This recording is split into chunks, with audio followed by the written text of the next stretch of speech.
Bismillahirrahmanirrahim. Qala al-musannifu rahimahullah wa nafa'ana bihi wa bi ulumihi fid darin.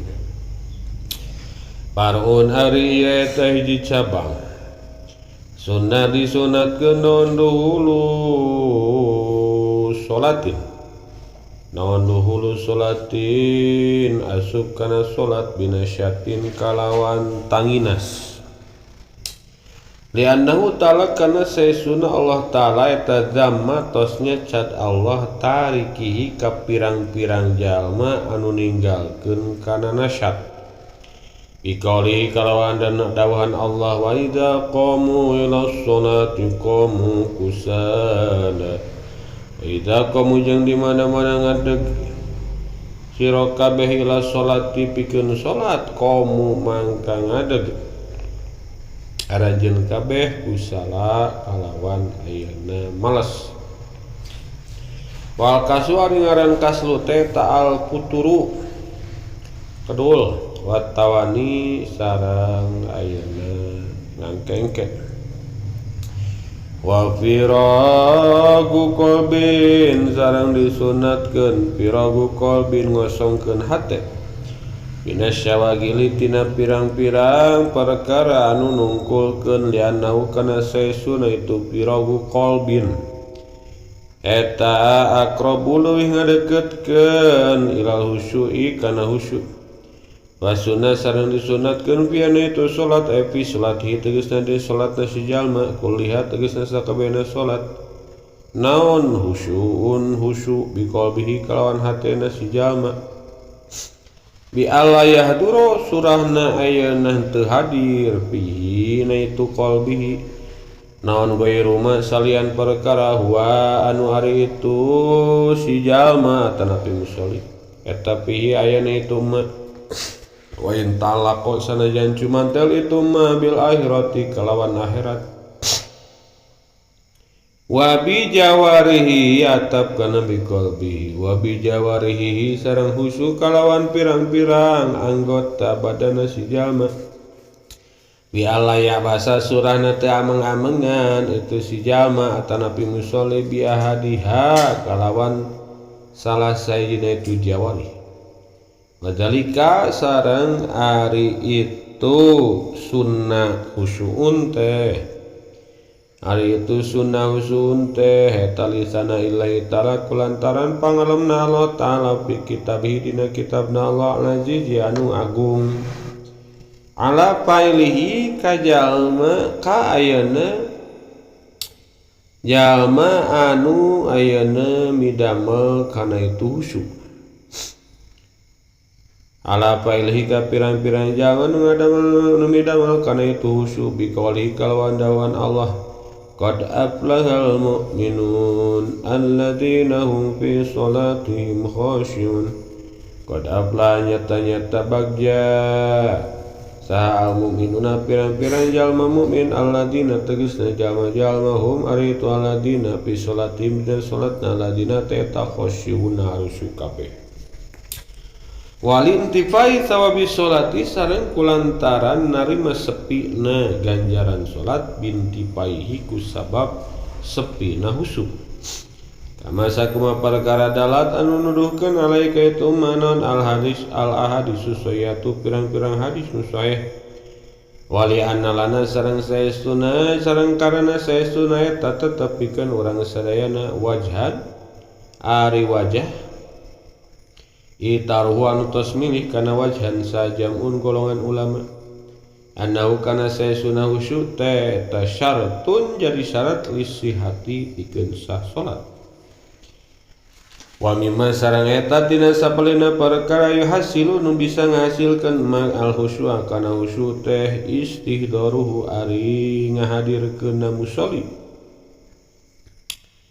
annahu saesuna musolli teh tabaina yadai malikil muluk aya dipayuneun ayeuna rajaning raja alladzi ya'lamu anu ninge itu ladzi asira kana nu samar wa afa sareng nu leuwih samar yunajihi anu nuju munajat ya musolli kaitu ladzi wa annahu sareng saesun ladzi teh malikul muluk eta rubama tajala terkadang ayeuna kitu jelas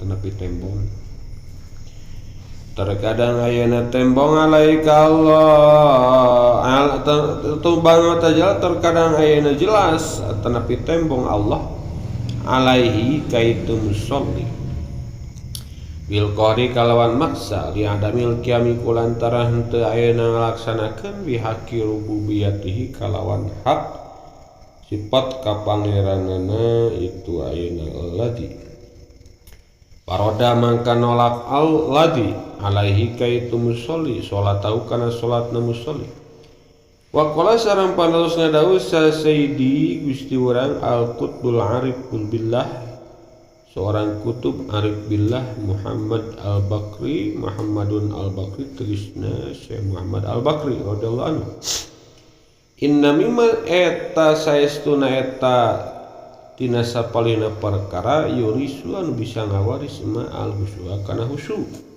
itolatus rukui wasujudi ari manjangkeun ruku sareng sujud wa tadabburu qiraatin sareng ayeuna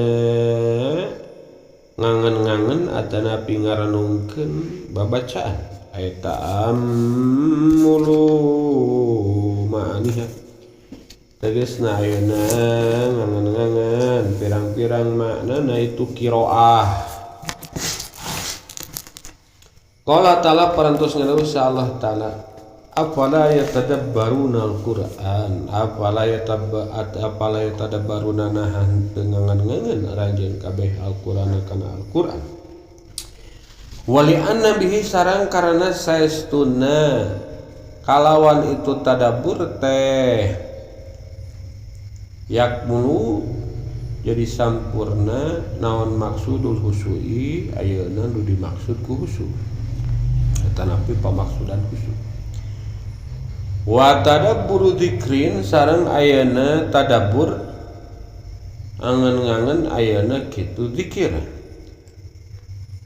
kiasan karena dikiaskeun alal qiraati kana babacaan wasuna sareng disunatkeun naon idamatu nadri mahali sujudihi ngalanggengkeun ningal kana tempat sujudna si jalma tanapi musolli ngalanggengkeun ningal kana tempat sujudna musolli lianal dalika kana saesun itu idamatu nadri mahali sujudi eta aqrabu leuwih ngadeukeutkeun ilal husyui kana husyu walau akma jeung sanajan jalma anu lolong wa in kana jeung sanajan aya musolli teh taindal Ka'bah dicaketeun Ka'bah au fidul mati atawa dina kayaan popoek au fi sholati janazati atanapi dina salat janazah naam muhun dibahasakeun idamatu nadri mahali sujud as-sunnatu ari sunnatna ta ayak sira ngaringtes musolli atanapi mokuskeun musolli nadrahu kana paningalna musolli alamas bihatihi kana curugna musolli indaroknya nalika cengkatna nalika ayeuna nyengkatkeunna itu masbihah fit tasyahudi dina tasyahud li khabarin sahihin kulantaran aya hadis sahih bihi dina itu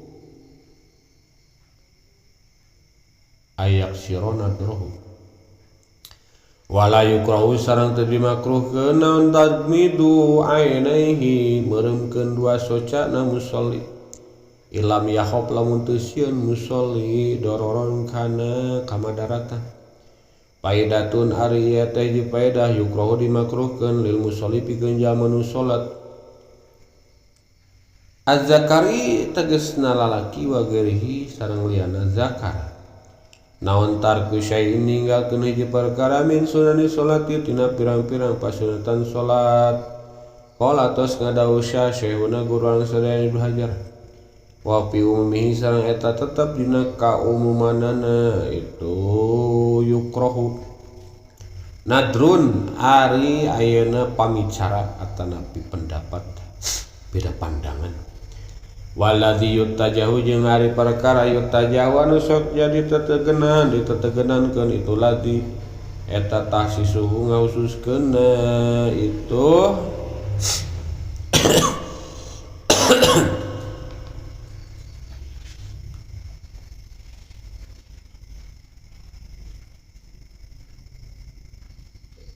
yukrohu bima kalawan perkara waroda anu kawarid fi dina eta mah naon nahyun panyegah ti nabi aw khilafun atanapi nyulayaan fil wujubi dina wajibna wasuna sareng disunatkeun non dikrun maca dikir wa naon teh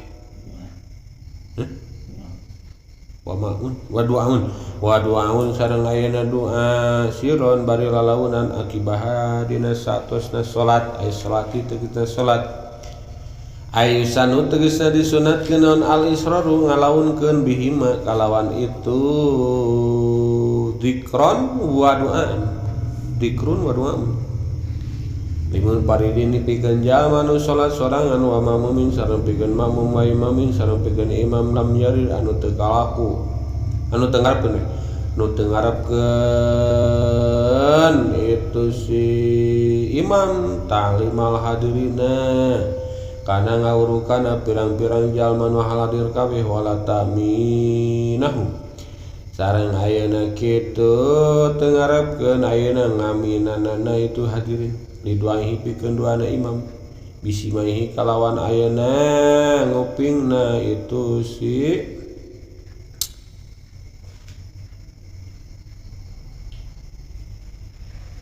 bisi maihi kalawan ayeuna ngupingna itu si imam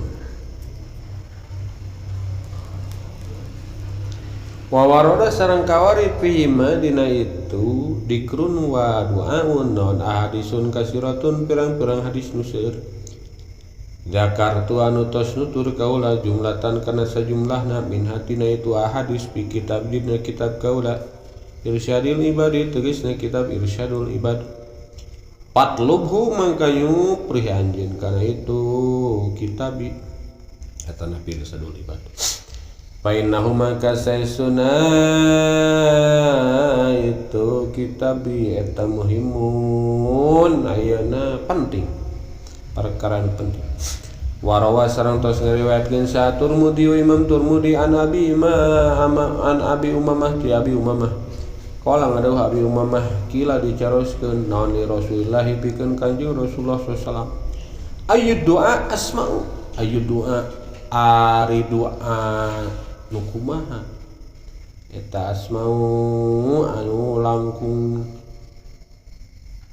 usmau anu langkung di kuping itu doa ay aqrabu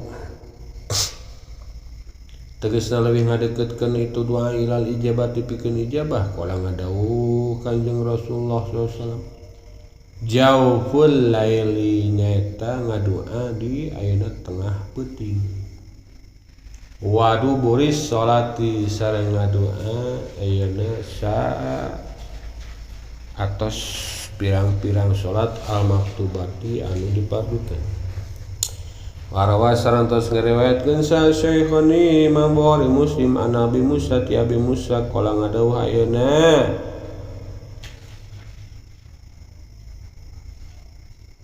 rujuan walau kata qala ngadawuh an Abi Musa tuh qala ngadawuh Abi Musa kunna ayeuna kabuktosan kami teh eta ma'an Nabi sallallahu alaihi wasallam sarta Kanjeng Nabi Muhammad sallallahu alaihi wasallam Pakunna maka kabuktosan kami teh eta ida asrofna di mana-mana dugi kami atanapi manjing kami dugi kami sadaya ala wadin ka hiji jurang halalna maka maca tahlil abdi sadaya kabarna sareng maca takbir abdi sadaya wartapaat sareng narima luhur naon aswatuna pirang-pirang suara urang sadayana kalau maka ngadawuh sa Nabi sallallahu alaihi wasallam ya ayuhan nas wahai aling-aling manusia irba'u ala anfusikum Irba'u singulas aranjeun kabeh ala anfusim ka pirang-pirang awak aranjeun kabeh painakum maka sesuna aranjeun kabeh teh talatad una teu ngadua aranjeun kabeh teh asoma kadat anu ayeuna bonge wala goiban sareng teu ngadua kadat anu teu hadir gaib. Inna usaysuna Allah ta'ala hakimun dat anu ayeuna maha bijaksana samiun tur ayeuna nu nguping qoribun tur ayeuna kitu nu caket kana ngajabah ihtaja mangka ngadamel hujjah ngadamel dalil bihi kalawan eta hadis al Baihaqi Imam Baihaqi wa ghairuhu sareng liana Baihaqi lil isrori supaya ngalawunkeun bidzikri kalawan dzikir wa doa sareng doa. Wa qala Syafi'i sareng parantos ngadaos Imam Asy-Syafi'i fil dina kitab Al akhtaru tos milih kaula lil imami pikeun imam wal makmum sareng makmum naon ayat qura supaya zikir imam makmum Allah Ta'ala ka Allah Ta'ala ba'da salami sabada salam minas sholati tina sholatna wa yukhfiya sareng nyamarkeun imam makmum adzikra kana ayeuna kitu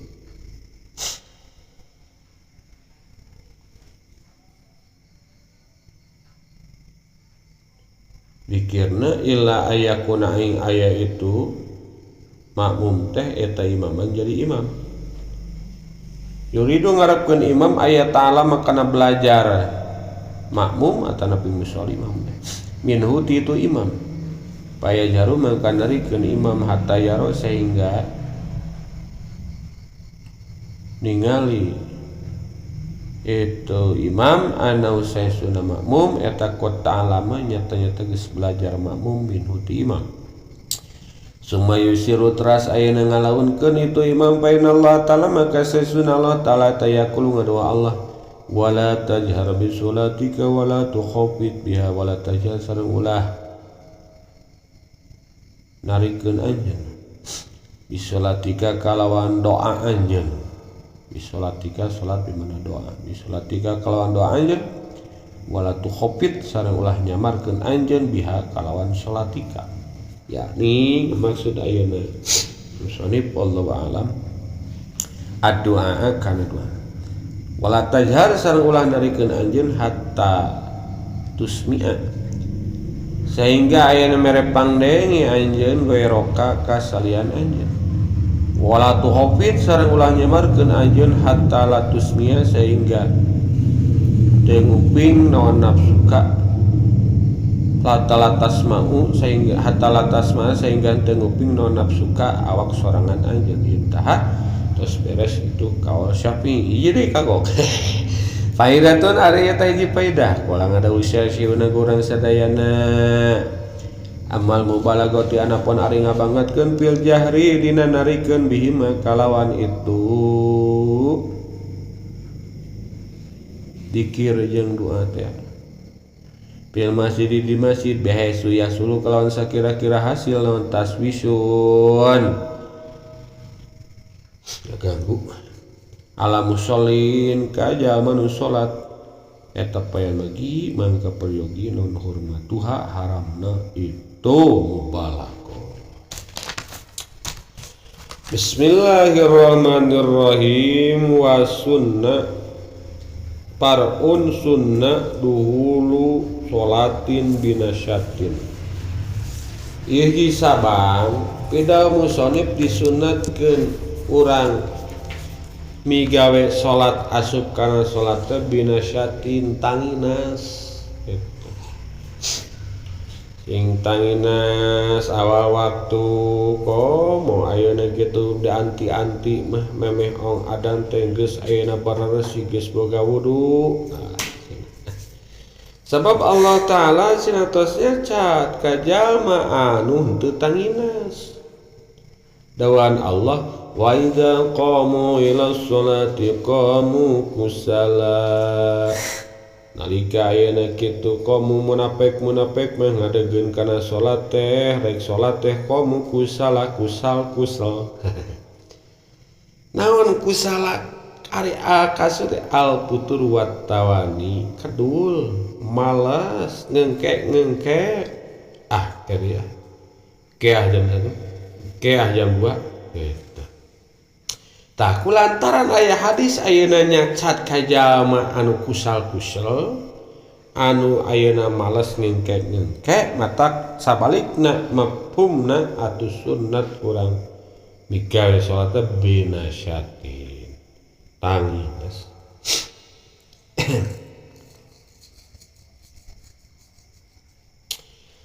hiji tah tangines kaduana pirogu kolbin kosongna hate tina ayeuna kasibukan sifatna haliah dunya gitu.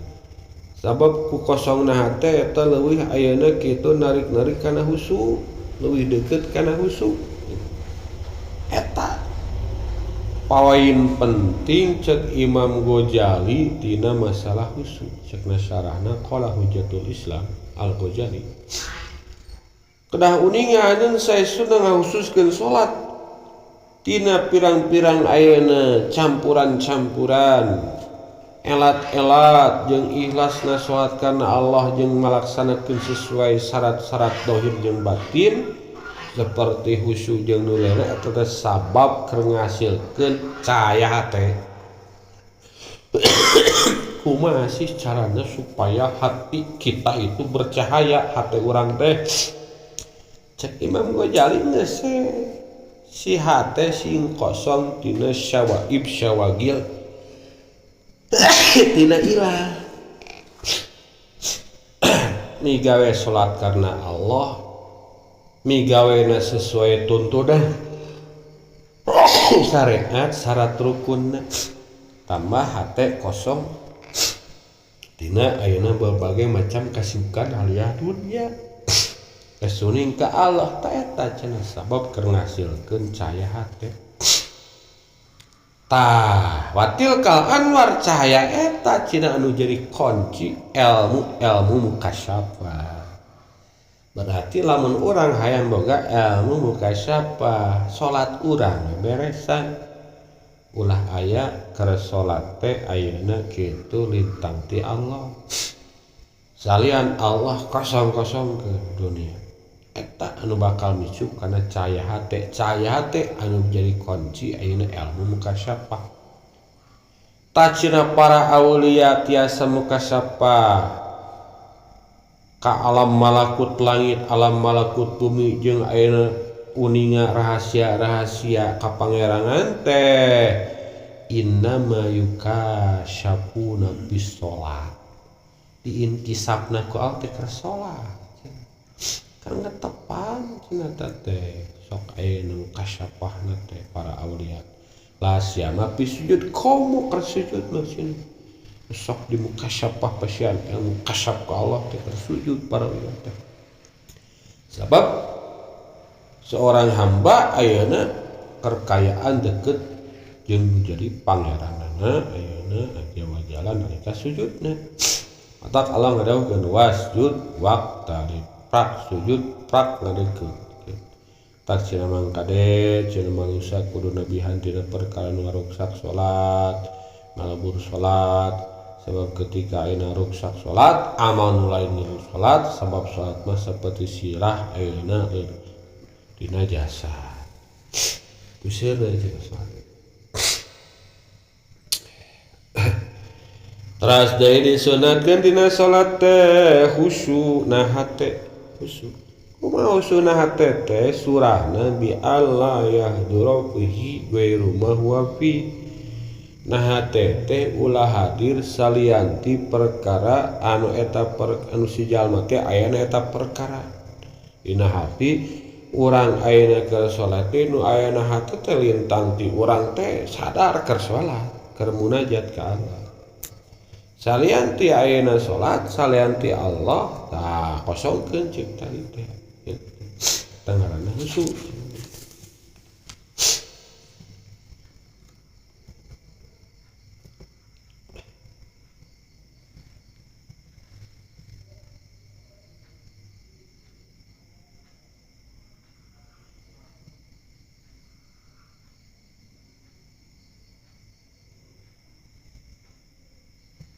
faidatun cenah sarahna fiha busro ya cenah fiha eta tetapna salat teh busro ari pangbubungan ya cenah ya ada suatu rahasia salat eta teh cenah pangbubungan ngariwayatkeun Ibnu Hibban sahih kitab sahihna tina hadis ayeuna riwayat Abdullah bin Umar hadisna hadis marfu innal abda idza qoma yusolli ketika seorang hamba ayeuna ngadeg salat utia bidunubihi mangka didatangkeun eta si abdi teh bidunubihi kalawan dosa-dosana keur salat teh dosa urang teh cenah dikaurangkeun keur salat teh kumaha kitu pautiat ala roksi aya dosa anu dituna kana sirahna aw ala atiki atanapi dituna ana pundakna ka salat teh ditunaan dosa urang teh fakullama raka'a aw sajada tasaqatat anhu ketika eta si abdi ruku atanapi sujud eta dosa ting ayeuna maruragan teh eta si abdi nepikeun ka ayeuna teu nyesa seupik ayeuna oge sedikit pun tidak tersisa maruragan rasana sirah sujud urulukan natata turagan mata sirah salat tebus ka pangbubungan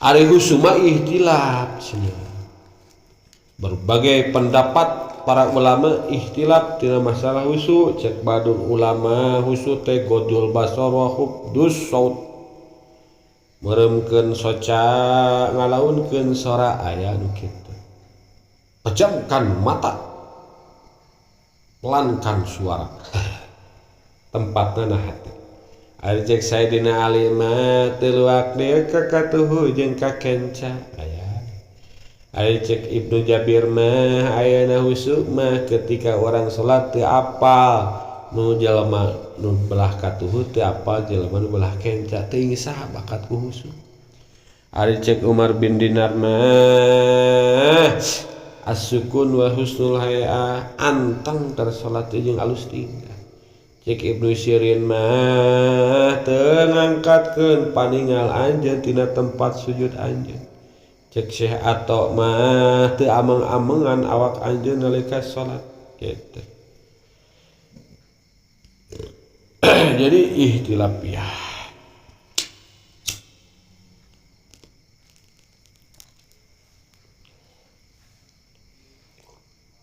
intina cek musonif hadir keur salat teh hate dina hate teh ti hadis salianti gerakan salat anu keur dipigawe nalika salat sok sanajan hubunganna jeung akhirat ge sami kitu inget ka surga ka neraka kitu sami we eta oge kitu ulah inget kadinya ngaran husuma tintang ti urang ayeuna kitu nu hadirna hate teh tintang ti urang teh keur salat keur munajat jeung Allah sakitu bari ayeuna urang tadabbur ayeuna babacaan sakitu inget ka akhirat wah cek Imam Ghazali ka dari kalaya sebagian tina makayidi syaitan tipu daya setan teh keur salat sok diingetkeun ka akhirat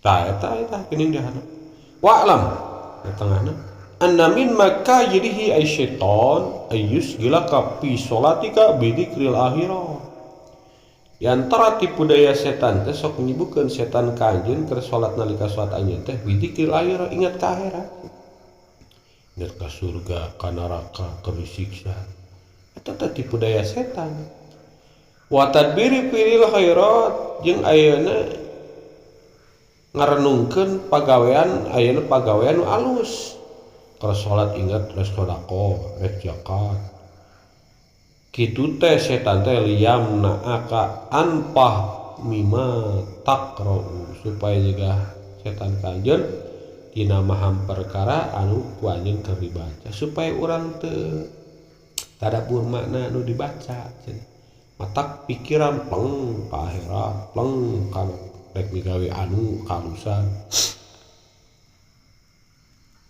Pina Imam Ghazali palam sing apal aja anna kullama yusgiluka an fahmi ma'ani qiraatika setiap perkara nu eta perkara nyibukeun anjeun tina maham makna-makna babacaan anjeun bahwa waswasun eta perkara teh was-was panggoda setan. Pokona perkara anu teu nyibukeun tadabbur makna babacaan geus cenah was-was kitu mah gogoda panggoda lain khusyuk cenah. Faina rokatal lisani gairu maksud sabab ayeuna gerak lisan mah eta teu dimaksud balil maksud ma'ani anu dimaksud mah maknana eta tadabbur makna.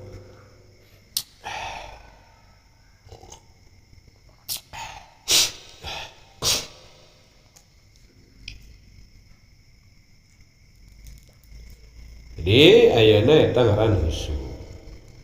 Tambah di husu tadi samping hate bijawarihi anggota badan. Hate sadar urang keur salat bari ngarenung keur berhadapan ya Allah. Awak atuh husu sarua. Kumaha carana? Nyaeta ayeuna kitu anggota badan urang teu amang-amangan. Meskipun salah sahijina gitu. Sebab disunatkeun ayeuna husu teh Allah ngadawuh tina Al-Qur'an kana jalma nu midamel husu qad aflahal mu'minuna alladziina hum fi shalatihim khashi'un cenah bagja geus mah husu mah keur salat hararusu geus bagja tetap wa ayeuna hadis eta disunatkeun urang husu boh dohir boh batin.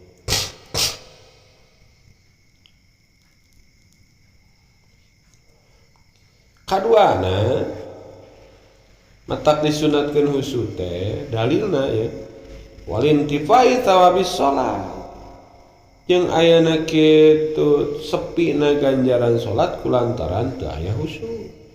Salat tapi teu husu ganjaranna. Tak husu penting sakumaha cenah cek hadis-hadis anu sahih gitu.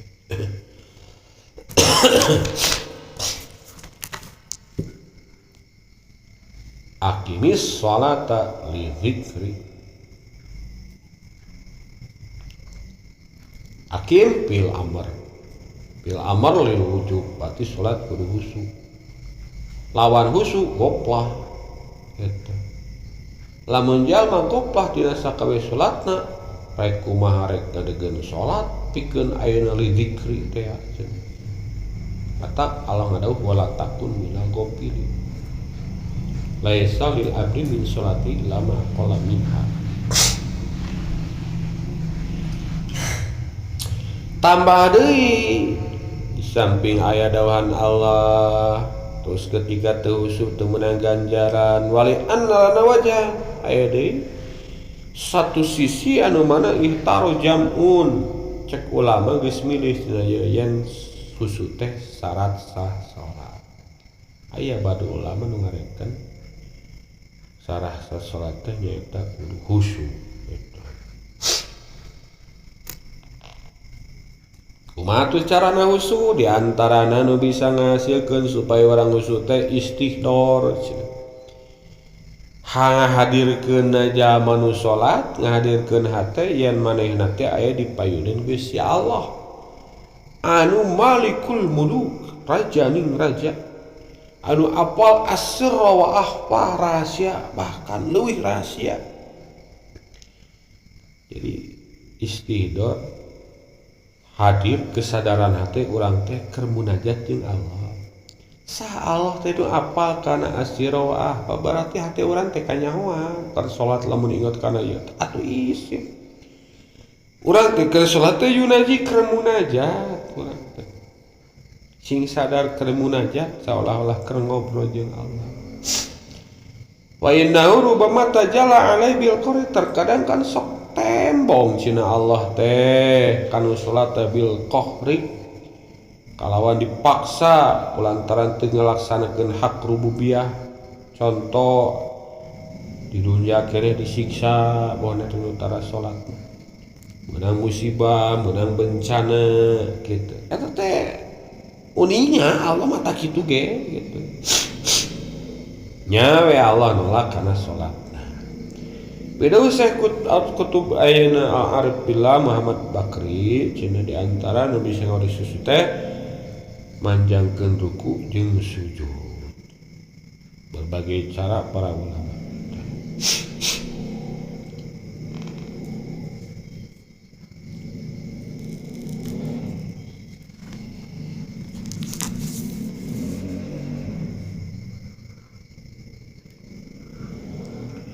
Teras deui ayeuna disunatkeun oge na tadabbur ayeuna kitu babacaan. Tegasna urang ngaranungkeun makna-maknana babacaan. Urang keur maca teh bewer maca, hate ayeuna manghayati, otak ayeuna ngartikeun. Eta. Kedua Allah afala yatadabbaruna al-Qur'an. Nah, aranjeun kabeh teh teu ngarenungkeun Al-Qur'an. Babacaan sabab ku eta tadabbur pamaksudan husu bakal tercapai, bakal sempurna.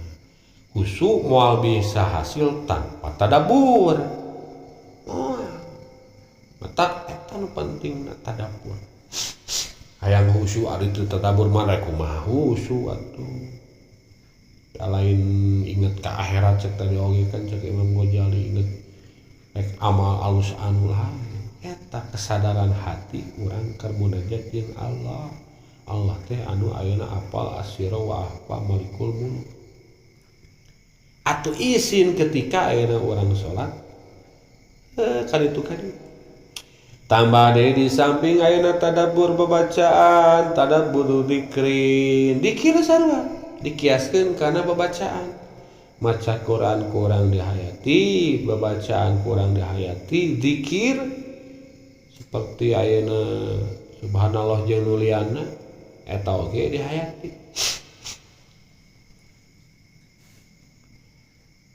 Teras deui disunatkeun ayeuna kitu ngalangkeungkeun ayeuna ninggal ka tempat sujud. Sabab eta leuwih ngadeukkeun kana husu. Sunat tempo ka tempat pansujudan sok sanajan salatna lolong kumaha nempona pan poek tunggul isyarat sok sanajan payeuneun Ka'bah cenah cek musonif urang ayeuna kitu hajian salat hareupeun Ka'bah tetap we sunatna mah ka tempat sujud cenah cek musonif ulah ka Ka'bah ieu nolak ke ayeuna kajalma anu berpendapat ngaistisna ketika ayeuna hareupeun Ka'bah. Cenah keur hareupeun Ka'bah mah cenah justru cenah kudu nempo ka Ka'bah tah ku musannif ditolak ku pendapat anjeunna. Meskipun hareupeun Ka'bah ka tempat sujud we sunatna mah. Atanapi ayeuna kitu dinu popoe. Cenah dawuhna nempo tetap ayeuna tempat sujud.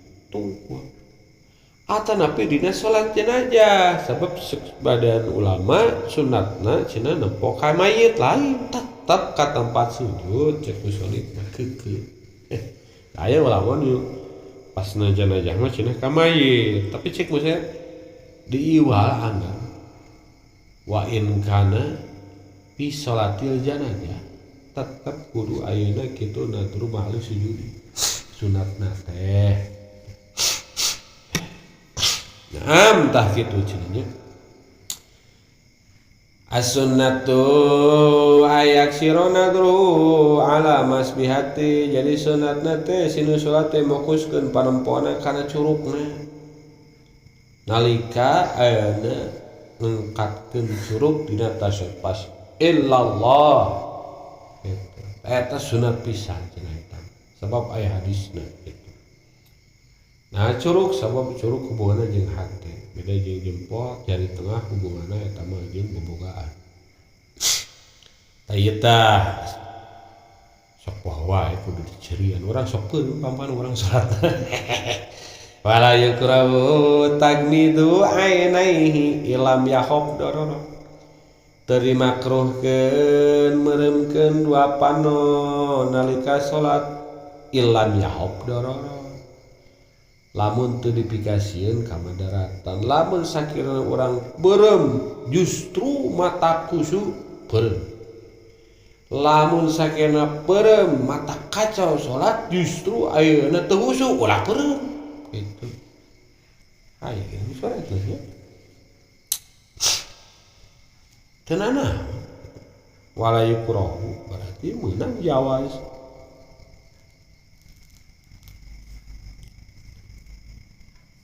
Nah, cekna sarahna ayali annahu lam yarid bihi nahyu dawu panyegah. Sugana hadis kitu mun marane salat ulah bari beureum teu aya ti kanjengna. Sugan aya hadis kitu teu aya. Berarti kulantaran teu aya dalil anu ngabatalkeun nu ngaharamkeun berarti lil jawaz balikna hukumna. Ngan peda cek ayeuna Syekh Ain Sin mah sain sin teh tidak pula aula tapi da cek badu ulama tambah bagian kecil. Malahan cenah kieu waqal yajibu at-tagmid terkadang eta tagmid meureukeun panon teh bisa wajib. Posisi kumaha ida kanal uroya supupan mun andai kata cina dihareupeunna aya jalma-jalma anu tararanjang berbaris urang salat sisi jalan pas ayeuna di jalan ayeuna kitu loba ayeuna gadis-gadis memakai baju seksi beureum wajib tah beureum waqad yusanu terkadang disunatkeun beureum teh kan sholali haitin mazukin wanahwi seperti sholat ayeuna di tembok anu ayeuna loba gambar coret-coret jeung saumpamana termasuk urang sholat tukangeun ayeuna jalma anu make bajuna penuh gambar mimma yusawisu tina perkara nu matak ngaganggu beuntakeun ayeuna susu kopi susu pokoknya jadi jelas lebih nikmat susu nu mana cenah ieu teh wah jadi ingat ka susu awewe beureum geus sunat eta lamun ditempokeun matak nempo paharaman wajib ditempokeun ngaganggu sunat kitu beureum. Jadi setiap perkara matak ngaganggu fikroh pemikiran akal urang sunat beureum. Berarti nya kondisional urang meusina husuna beureum eta tos pidawuh Syekh Iz bin Abdissalam Izzuddin bin Abdissalam eta lamun teu sieun madarat kitu kumaha ieu lamun sieun madarat nya tadi peureumkeun teh sieun aya oray sieun kumaha karma deui ieu makruh batu ulah atuh ari teu betah beureum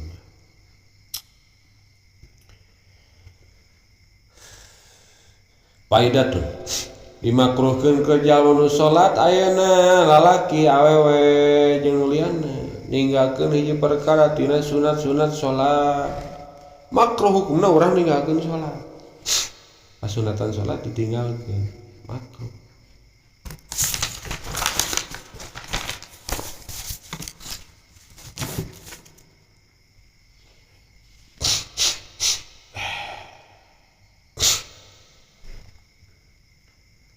Tos ngaruh urang sadayana tatina kaumanana makruh teh nadorun cenah perlu ditinjau ulang apakah itu dimakruhkan di setiap sunat salat atau napi bagian tertentu mencek urang mah ini ketika ditinggalkan pas salat berarti urang teh mengge pamakruhan terus atuh bohna gitu. Waladi yutajahu anu ka bisa yen pegangan mah cenah takhsisu bima warada fi nahyun ailapun pilujub eta we cenah anu aya ketentuan ayana warid ti nabi kana panyegahna atanapi nyulayan kana wajibna ta eta. Mun ti Kanjeng Nabi aya larangan eta. Atanapi aya tidak sesuai ikhtilaf nyulayaan kana wajib, ta eta cenah poin pentingna kali nya ditahsis kitu tah. Cek syaihuna berarti teu kabeh gitu.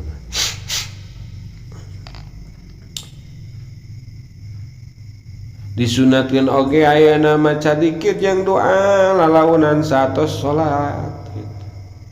Ngalaunkeun eta doa dikir ayeuna satos salat dikersa salat munfarid makmum imam anu ayeuna teu ngarepkeun ngajarkeun nu hadir. Tah urang geus salat sunat dikir doa nu biasa. Makmum kitu kene atanapi imam nu teu ngarepkeun wah hadir ayeuna kitu ngawurukan wah hadir geus arapaleun ta eta sunat-sunatna naon sirron laun lah tari geus barisaeun wala ta'minum teu ngarepkeun diaminan teh kitu doana. Pada fi hadisun sebab seueur hadis nerangkeun ayeuna dikir doa satos salat kitu. Tos ditutur cenah sebagian kitab kaula Irsyadul Ibad mangga cenah pelarian penting cenah tah.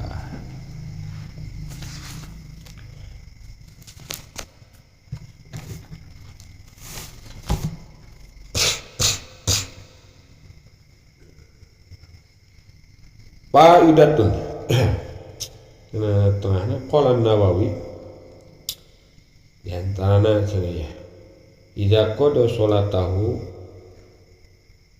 masaha wajhahu biyadihil yumna di mana hijama beres salat usap cenah raraina ku pandangan katuhu terus baca ya sunat orang ketika assalamualaikum ngusap beungeut taya cenah cek Imam Nawawi na kitab Al-Azkar. Asyhadu an la ilaha illallah asyhadu an la ilaha illa huwar rahmanur rahim Allahumma adhib anni alhamma wal hazan.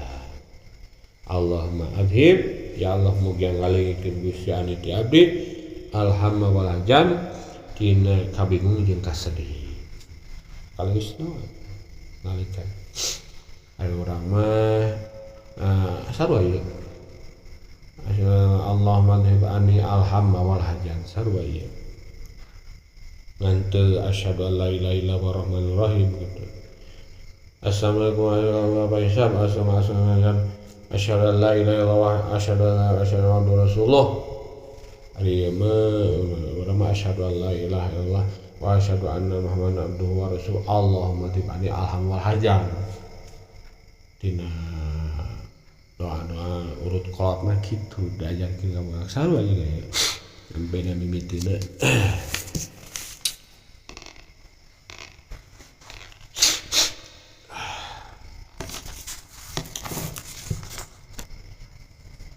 Naon padilana ayeuna dikir babacaan satos doa eta teh cenah ya manul abdu bihi min salbil iman insyaallah seorang hamba ketika sok wiridan bakal aman tina dicabut iman cenah. Di antarana cenah ya pidato Kanjeng man wajaba ala qiraati ayatil kursi sing sajareng ngalangkeun maca ayat kursi wa jeung amanah rasul nepikeun ka akhir surat terus syahidallah nepikeun ka ayeuna Islam terus Allahumma malikal mulki nepikeun ka bigeur hisab terus surat kulhu falaq binnas Fatihah satos ayeuna lawat cenah bakal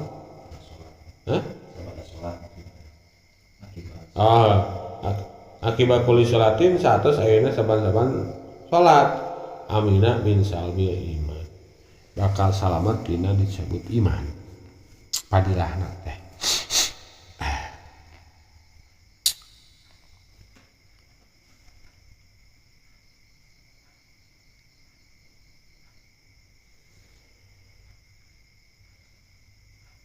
Ti aya diriwayatkeun ngariwayat Imam Tirmidzi ti Abi Umamah cenah ngadawuhkeun Abi Umamah Kanjeng Rasul ayeuna naros Kanjeng dupi-dua nu paling di kuping paling ayeuna cepet diijabah teh cenah naon beda Kanjeng jauhul lael tengah peuting jeung ngadoa duburi salat satos salat nu dipardukeun cenah. Ngariwayatkeun Imam Syafi'i ti Abi Musa pidawa Musa kami teh cenah nuju sareng Kanjeng.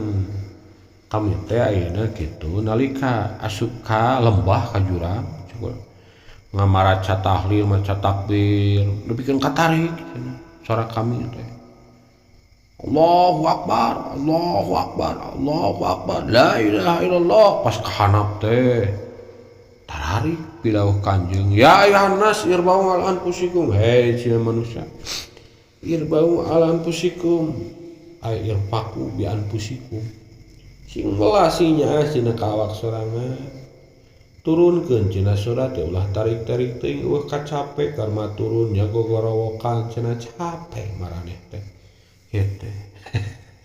Fa innakum la tad'una asma ranjeun kabeh teh teu ngadua ka zat anu ayeuna bonge teu kudu gorowokan cenah ngadua mah sabab Gusti Allah mah henteu bonge Gusti Allah mah henteu gaib aya alam justru Allah mah hakimun samiun qaribun maha bijaksana maha nguping maha ayeuna deukeut teu kudu tarik-tarik teuing kitu tah ku eta hadis Imam Al-Baihaqi nyieun hujjah jeung nu sanesna sunnat isror ketika bidzikri wa doa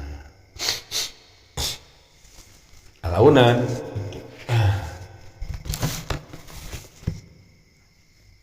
pan istilah teh tarik laun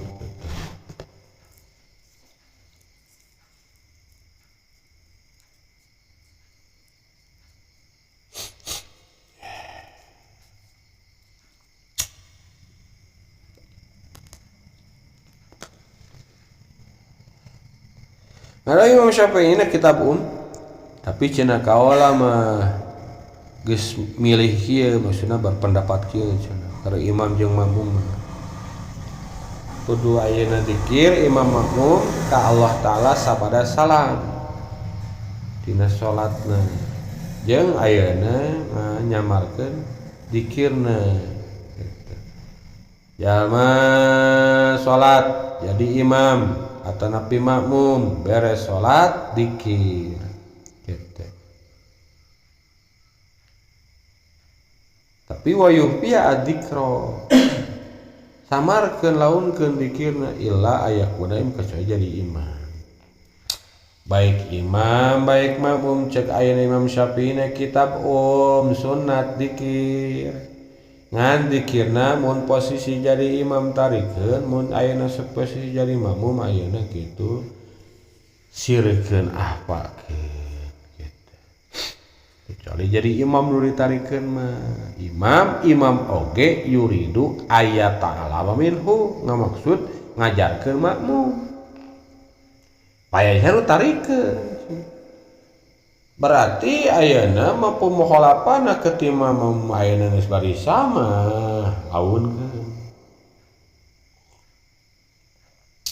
payah jaharu tarikeun lamun niat ngajarkeun hatta yaro anau kota lamin sehingga ayeuna ningali si imam kita dua logat ayeuna ngayakinkeun logat ayeuna ningali yen si makmum teh ayeuna geus belajar ti imam cek urang mah nurutan kadenge sumayu siru terus ngalaunkeun ayeuna itu imam cek urang mah meureun ngomando meureun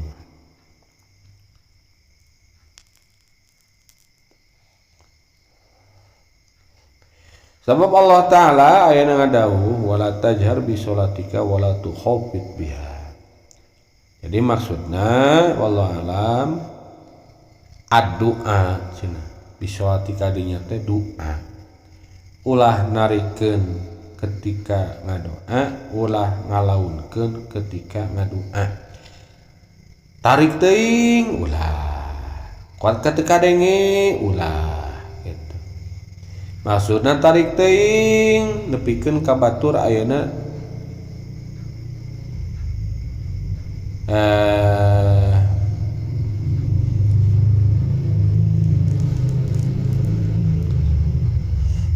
Kabongean meureun cek urang mah. Laun teuing ulah nepikeun ka urang sorangan teu ngadengi kitu. Kumaha atuh nya senangan we lah kitu.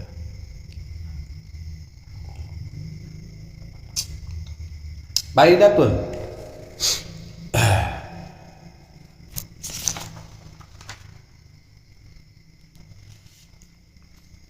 Ngadohur urang sadayana adapun mubalaghah cenah ngabangetkeun nalika narikeun dikir jeung doa di masjid kalawan sakira-kira hasil ngaganggu ka anu salat cenah eta haram. Anu salat urang anu wiridan kuat ka qomo tarik mah dikir wiridan kitu lah babari haram laun bisi kaweureun nya ge dikir aya aturanna ngadua puruun